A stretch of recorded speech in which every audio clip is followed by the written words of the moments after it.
네, 지난해 의대 정원 확대 반발에 집단 휴학했던 의대생들이 국회와 정부의 해법을 믿고 복귀를 선언했습니다. 장기화된 의정 갈등의 전환점이 될 수 있을지 주목됩니다. 한편 장관 후보자 청문회를 앞두고 여야 간의 공방도 본격화할 전망인데요. 오늘 두 분 모시고 이야기 나눠보겠습니다. 김진욱 전 민주당 대변인, 최수영 정치평론가 나오셨습니다. 두 분 안녕하세요. 예, 먼저 의대생들, 그러니까 학교를 떠났던 의대생들이 복귀를 선언했습니다. 한 1년 5개월 만에 이제 복귀가 되겠고요.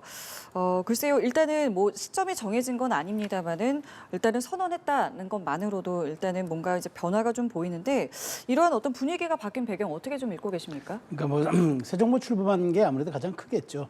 일단 그리고 지금 거의 2년 가까이 이게 되어가고 있는 것도 굉장히 부담이 됐을 겁니다. 아무리 의대생들 그다음에 사직 전공의들 이게 사실 지금 의료 현장이 뭐 돌아가고 있다고는 합니다만은 이게 이제 2년 이상 가면서 사실상 군데군데 파열음이 계속 나오는 상황이고 이 모든 것에 대한 사실 정부가 바뀌었는데도 의대생들이나 사직 전공의가 아무런 움직임을 보이고 있지 않다는 건 상당히 여론의 부담이 될 겁니다. 그래서 아마 오늘 이렇게 한 것에 대해서는 또 하나의 또 현실적인 이유도 있었을 겁니다. 왜냐하면 유급이 이제 확정되기 직전이거든요. 그러다 보니까 이제 학사 일정에 따라서 이때쯤 최소한 해놔야지 앞으로도 이게 가능할 수 있다라는 아마 그런 현실적인 계산도 깔린 것 같은데 어쨌든 이렇게 되면 이제 현재 8,000명 이상의 의대생하고 11,000명 이상의 사직 전공의가 지금 복귀를 하게 될 겁니다.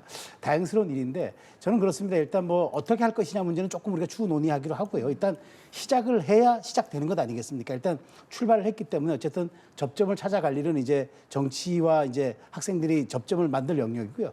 결국 이제 정치의 본령이라는 것이 갈등을 조정하고 서로 이제 약간 필요하고 그다음에 가능한 것 사이에 그 어느 중간을 조율하는 것이 정치와 행정의 영역이기 때문에 저는 어쨌든 더 늦지 않게 가을 학기 시작되기 전에 이 얘기가 지금 공론화된 건 매우 다행스럽다고 생각합니다.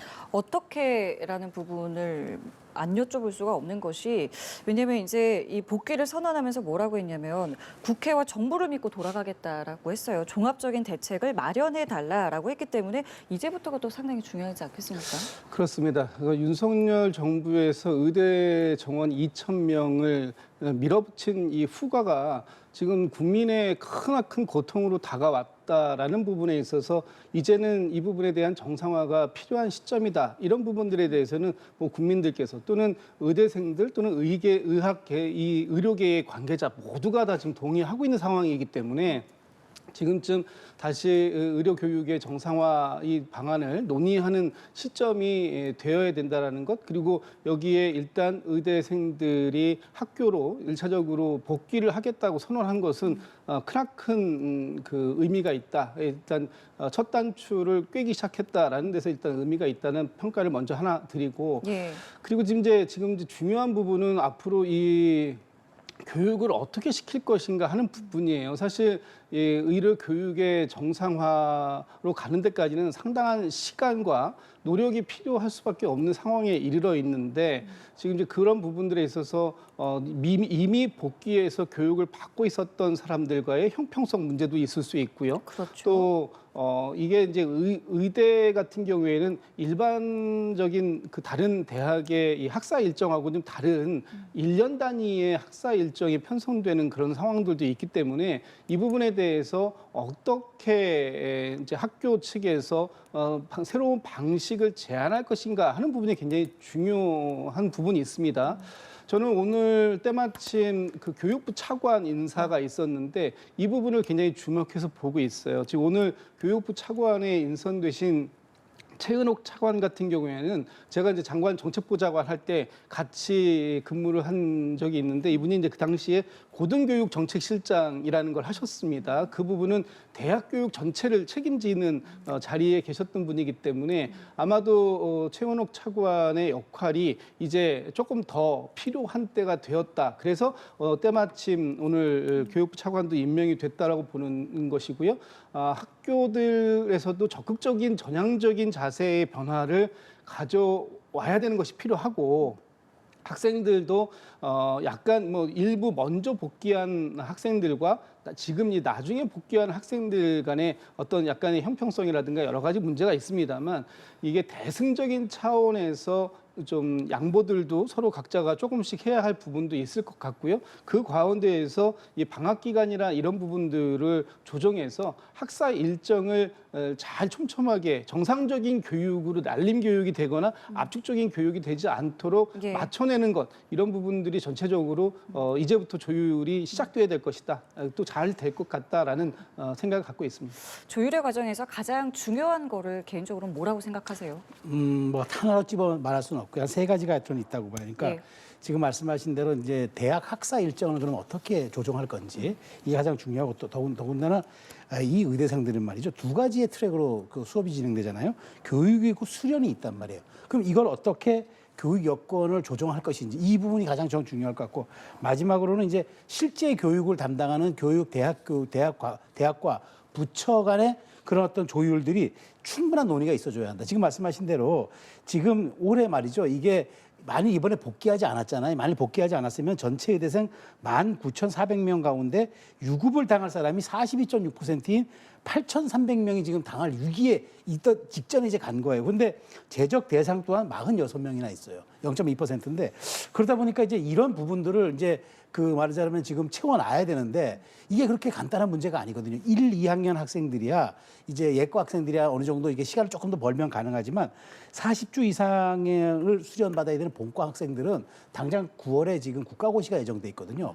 자, 그럼 이제 이걸 어떻게 처리해 줄 건지 그러면은 이걸 갖다가 우리가 특혜를 주기 위해서는 예산도 들어가야 되고 기회 요인도 다시 분석해 줘야 돼요. 그러니까 뭐 그러면 1년에 한 번 보던 고시를 두 번 보게 해 준다든지 그럼 이게 또 특혜 문제와 또 연동되거든요. 그러니까 누군가 우리 사회 이익단체에서 뭐 교육단체도 마찬가지로 이렇게 어쨌든 버티면은 국가가 어떤 식으로든 대안을 마련해 준다라는 믿음이 있으면 우리 사회가 조금 더 거꾸로 갈 수도 있는 것 아니겠습니까? 그러면 그것 또한 이제 물론 이제 이게 의학 그러니까 의사라는 분야 직업 분야가 굉장히 좀 다른 직업과는 다른 고도의 전문성과 특수성 그다음에 이제 환자를 돌본다는 이제 측면이 있어서 좀 달리 봐야 되긴 하지만 어쨌든 이런 부분에 대한 형평성 문제도 고려하지 않을 수 없기 때문에 그래서 제가 아까 정치가 필요한 것과 가능한 것 사이에 그 사이를 조절하는 그런 거기 때문에 이 부분을 대학과 어떻게 협의해 나가느냐 중요한데 저는 이제 일단 의대생들이 복귀를 선언한 만큼 정부가 무작정 혜택만 주겠다고 이건 윤석열 정부의 잘못이니까 우리는 무작정 다 받아주겠다 이런 식으로 가는 것도 저는 온당하지 않다고 보기 때문에 그 접점들을 어떻게 찾아갈 것이냐가 결국 정치의 관건이 될 것 같습니다. 굉장히 쉽지는 않을 문제이긴 한데 어쨌든 말씀하신 것처럼 첫 단추를 꼈기 때문에 이제부터 굉장히 많은 것들을 고려해야 될 것 같은데 개인적으로 어떤 부분에 가장 좀 집중이 돼야 된다고 보세요? 일단 이제 학사 일정이 굉장히 중요할 것 같습니다. 거기다가 이제 내년도까지 가면 이게 이제 트리플링이라고 해가지고 세 개 학년이 동시에 수업을 받아야 되는 상황까지 갈 가능성이 있었던 상황이었기 때문에 그 부분을 지금부터 빨리 그 해소해 나가는 방법. 그래서 가능한 한 연착륙이 필요한 부분이 있는데 이 연착륙 부분에 대해서는 아마 당장 내일부터라도 이 협의가 구체적인 협의들이 진행이 될 겁니다. 이번에 새로 임명된 교육 차관에 대해서 제가 기대감을 갖는 이유도 예. 그동안에 이 대학 교육에 대해서 많은 경험을 갖고 있는 분이고 또 이 지금 전국에 한 30여 개의 의대를 갖고 있는 이 총장님들하고 빠른 교육이 협의를 통해서 가급적이면 학생들도 피해를 보지 않도록 하는 부분이 중요하고요. 또 정상적인 교육을 통해서 원래 예정되어 있는 그 학생들이 의사로 배출되는 이 수급 과정에 큰 문제가 생기지 않도록 해야 되는데 일시적인 상황이긴 합니다만 이것이 지금 이제 충분하게 해소되려면 사실은 몇 년이 소요될 수밖에 없는 그런 상황입니다. 그런 것도 우리가 인정을 할 건 인정을 하고 그 가운데에서 가장 빠르게 국민들의 고통을 줄여줄 수 있는 방안이 어느 부분인가 그런 부분에 있어서의 서로의 양보와 타협점은 어느 부분에 있는가 하는 부분에 대한 진솔한 논의들이 있어야 될 것이고요. 아마 정부도 전향적인 자세의 변화를 갖겠다고 한 만큼 네. 좋은 결과를 빠르게 찾아내지 않을까라는 기대감을 갖고 있습니다. 알겠습니다. 자, 주제를 바꿔보겠습니다. 내일부터 인사청문회가 시작됩니다. 내일부터 이제 월화수목금 이번 주 내내 이재명 정부 일기 내각에 대한 청문회가 이제 진행이 되는데요. 이번 청문회 어떤 부분 좀 눈여겨보고 계십니까? 결국에는 선택과 집중이라고 봐요. 지금 이제 사실 이번에 그 민주당, 그러니까 이제 이재명 정부가 좀 저는 손쉬운 방법을 택했다는 게 이제 현역 의원들을 대거 등용을 해서 사실 현역 의원 불패라는 이제 청문회 어떤 법칙 같은 게 있잖아요. 뭐 이 현역 불패 신하다 이런 얘기까지 나오는데 그러다 보니까 이제 지금 많은 그 현역 의원들이 여기에 지금 참여하게 하기 때문에 전 제가 보기에 좀 말하자면은 그 야권의 그 어떤 그 송곳 같은 질문들이 얼마큼 집중될 수 있을까? 과거 같은 경우에는 정의당의 데스노트라 그래가지고 꼭 찍었던 사람들은 정의당이 찍었던 사람들 반드시 낙마하는 이제 그런 과정들이 있었는데 저는 이번에는 뭐 이재명 정부는 사실 뭐 탄핵으로 인한 조기 선거 때문에 이제 정부 출범시켰고 또 그 지금 지명한 강요 가운데 절반 가까이가 사실 현역 의원이다 보니까 통과될 것이라고 보는데 근데 저는 여기서 가장 제일 흥미로운 지점이 많은 분들이 지금 흠결이 지금 도드라지고 나오고 있는데 우리 이진숙 교육부 장관과 강선우 지금 여가부 장관 후보자가 여론의 집중 조명을 받아서 다른 분들이 이거 피해가고 있는 약간 수혜를 누리는 것 같아요. 그러니까 그래서 저는 이제 그 야권 입장에서는 전선을 다 확대해가지고 꼼꼼하게 들여다보는 것도 중요하겠지만 사실 지금 야권이 굉장히 지리멸렬해 있는 상황 아니겠습니까? 그래서 저는 뭐 낙마를 시키는 게 야권의 존재감을 보여주는 건 아닌데 야권의 역량을 보여줘야죠. 국민들을 설득하고 국민들의 공감대를 자극할 만한 문제점들을 딱 지적해가지고 그것을 청문회라는 장에서 공론화시킴으로써 야권의 어떤 그 역량도 좀 보여주고 그다음에 현재 분위기를 그 야권이 지리멸렬인 이것도 좀 일신해야 되기 때문에 이런 부분들을 좀 이번 청문회 전국을 통해서 조금 쇄신할 필요가 있겠다. 당내 쇄신이 지지부진한다면 최소한 국민들과 직접 소통할 수 있는 청문회장을 통해서라도 좀 보여줄 필요가 있다고 보기 때문에 특히나 이제 강선우 장관 후보자와 저는 그 이진숙 장관 후보자에 대해서는 지금 드러난 의혹만으로도 국민적 허들을 통과하지 못합니다. 그런데 이걸 만일 야당이 지적하고 공격하는 포인트들이 아주 솜방망이 같아서 뭐 사실상 이런 것들에 대한 그 말하자면 낙마를 이끌어내지 못한다 그러면 저는 이건 진짜 야권의 그 정말 대한정당으로서의 문제가 있다고 보기 때문에 이번 주가 굉장히 많은 청문회가 있습니다만은 저는 그렇게 해서 어떻게 선택과 집중이 야권의 전략으로 이어질지 좀 지켜보고 있습니다. 오히려 이렇기 때문에 이제 야권의 역할이 이제 중요하다는 말씀을 해주셨고 지금 말씀하신 두 후보자 같은 경우에는 이제 민주당 내부에서도 신중론이 좀 있는 것 같기는 합니다. 글쎄요, 뭐 일단은 청문회에서 소명하겠다라는 입장을 보였는데 임명 과정에서 좀 변수가 될 것 같으십니까? 일단 뭐 청문회가 진행이 되는 상황이니까 청문회를 지켜봐야 될 것 같습니다. 예. 다만 청문회 과정 속에서 야당이 문제 제기를 할 수 있는 부분은 뭐 충분히 해야 되겠지만 일방적인 의혹 제기만으로 어떤 프레임을 씌우는 것 이런 부분들은 좀 지양되어야 할 부분이 있고 특히 그 지금 국민의힘에서 이재명 정부의 초기 내각 구성에도 발목을 잡는 듯한 그런 식의 인사청문 전략을 구사한다면 그것은 국민의 눈높이에 맞지 않을 뿐더러 국민의 지탄을 받을 수밖에 없는 것이다. 이 이재명 정부의 출범에 대해서 과연 국민의힘은 책임이 없는가? 국민의힘에도 무한 책임이 있다라고 본다면 그 이재명 정부의 내각이 빠르게 구성될 수 있게 협조하는 것도 국민의힘이 야당으로서의 역할이다라고 이제 저는 말씀드리고 뭐 문제 있는 후보들이라고 지금 지적하시는 분들이 인사청문 과정 속에서 정말 충분하게 본인들에게 지적되고 있는 문제를 해명하거나 소명할 수 있다면 그 부분에 대해서 충분히 듣고 판단하는 것이 필요하고요. 지금 내일 이제 강선우 후보자 같은 경우에는 당장 내일부터 이제 인사청문회가 있을 텐데 그 과정들 속에서 저는 충분하게 해명될 수 있는 내용들이 상당히 있다라고 기대를 하고 그런 부분들이 국민들께도 잘 전달돼서 지금 제기되고 있는 의혹들이 좀 많이 해소되는 그런 계기가 되었으면 좋겠다 이런 생각을 해봅니다. 알겠습니다. 뭐 이제 내일부터 시작되는 청문회 과정 저희도 좀 지켜보겠고요.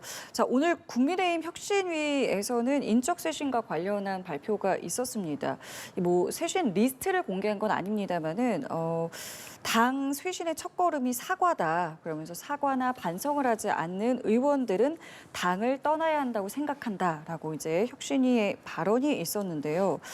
근데 일단은 이 송원석 원내대표 같은 경우에는 다른 계파를 이제 몰아내는 식의 혁신은 필패다라고 이야기를 했기 때문에 뭐 물론 이게 지금 누구를 지명하거나 이제 뭐 가르친 건 아닙니다만 이 혁신의 분위기가 어떻게 좀 흘러갈 것 같으세요? 그러니까 저는 제가 비대위 특히나 이제 지금 현 지도부가 이해가 안 되는 게 혁신하라면서 혁신위를 구성하고 혁신위원장 임명했으면은 혁신위가 얘기하는 데 대해서 자꾸 기준을 제시합니까? 거기까지는 되고 여기는 안 된다.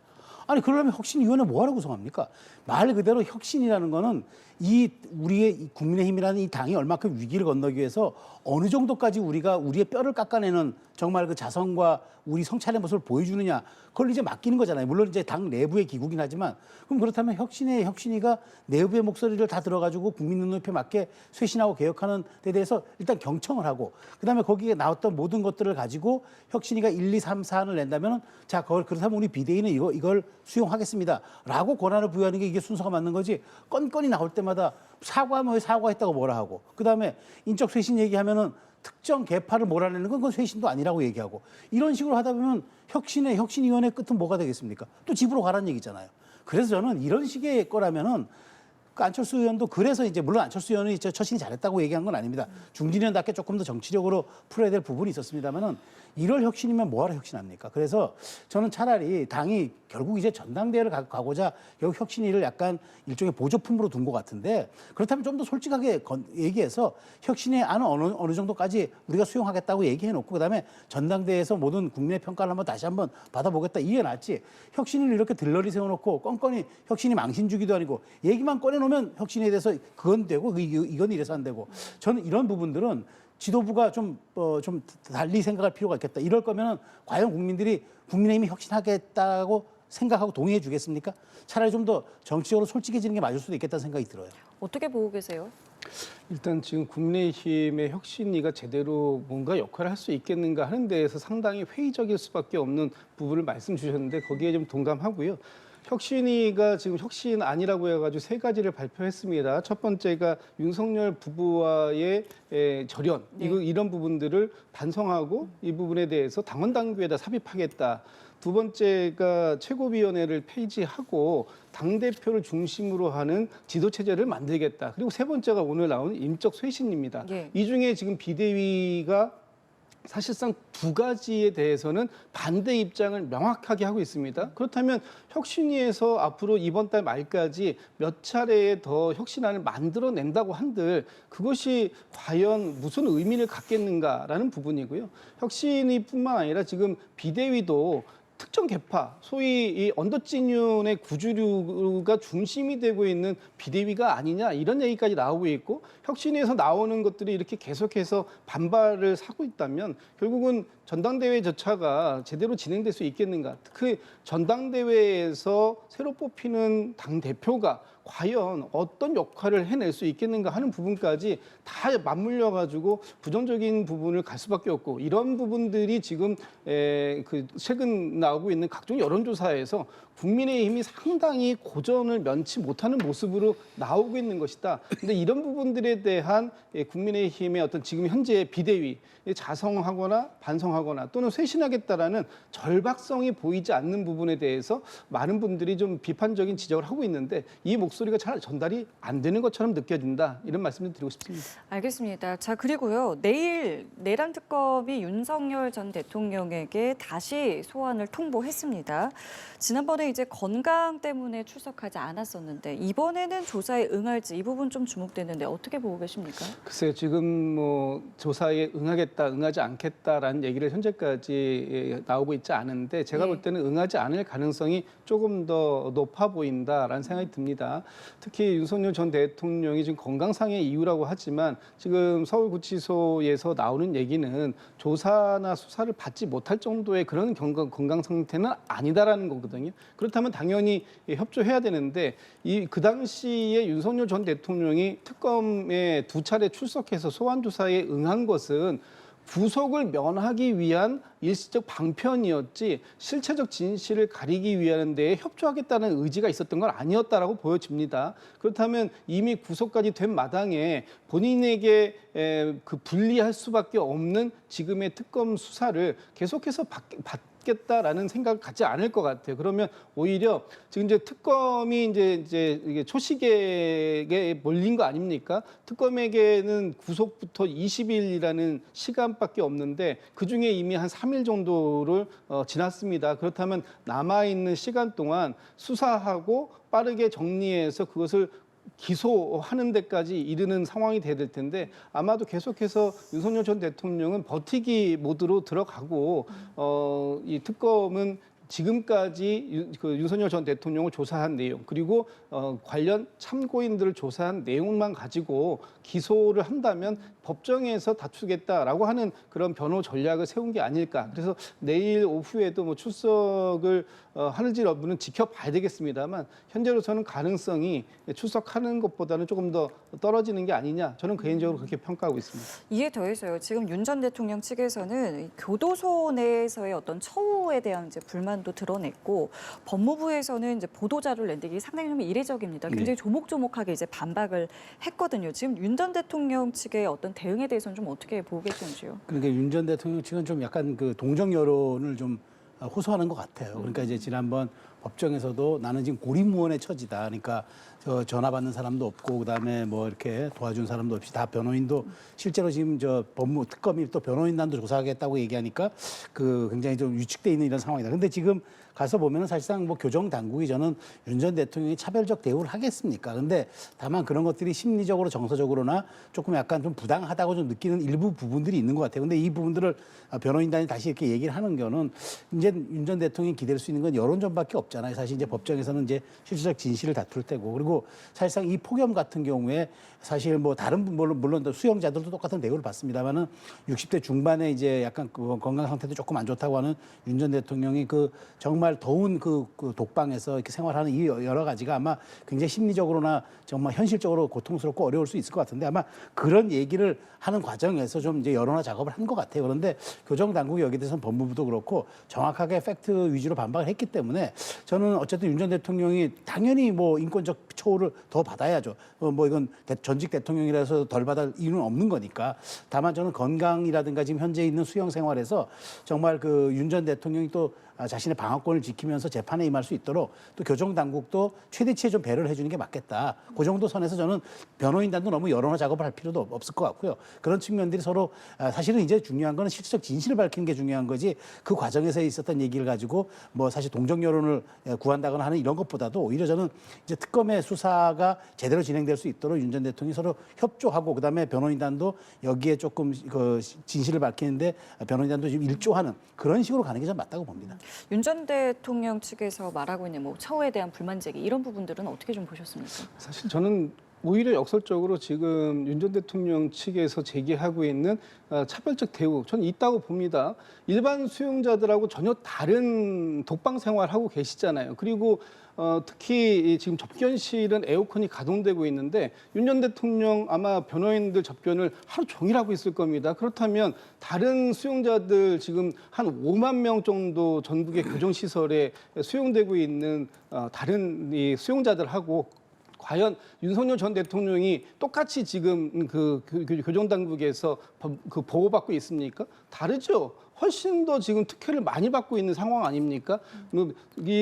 제가 이 변호인 접견 같은 부분에 대해서 문제 삼고 싶은 생각은 없습니다만 아마도 지금 변호인 접견실을 하게 된다면 접견실은 에어컨이 풀 가동되고 있다고 오늘 교정 당국에서도 얘기를 한 걸 보면 지금 충분하게 되고 받고 있고요. 윤석열 전 대통령이 뭐 지금 약이라든지 운동이라든지 이런 부분들을 얘기할 가는 계제는 아니다. 이미 그런 부분들에 대해서는 충분하게 그 약도 지급되고 있고 또 운동도 본인이 하기 싫어서 안 하시는 건지 모르겠습니다만 운동에 대한 시간도 충분히 배려할 수 있다. 다만 지금 같이 있는 수많은 수용자들하고 특별한 대우를 받고 있는 것은 사실이다. 그런데 더해서 지금 뭐 더 특별한 배려, 독방에다가 에어컨을 설치해달라는 등 이런 식의 어떤 민원이나 탄원 같은 경우는 가당치 않는 그런 목소리다. 이렇게 그냥 일축하겠습니다. 알겠습니다. 오늘 두 분 말씀 저희 여기까지 함께하겠습니다. 지금까지 김진욱 전 민주당 대변인 최수영 정치평론가와 함께했습니다. 두 분 감사합니다.